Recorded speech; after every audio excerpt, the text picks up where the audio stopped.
καρτερία και αντοχή, να αποκτήσω την ευχή για να τη λες.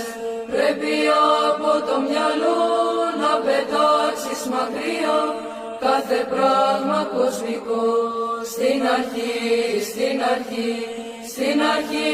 την ευχή να τη λες προφορικά, κι ύστερα από καιρό θα σου γίνει νοερά.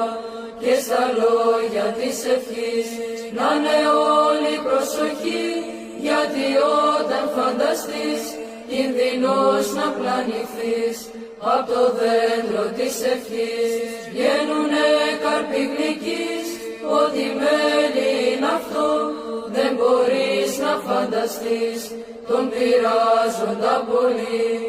πειράζοντα πολύ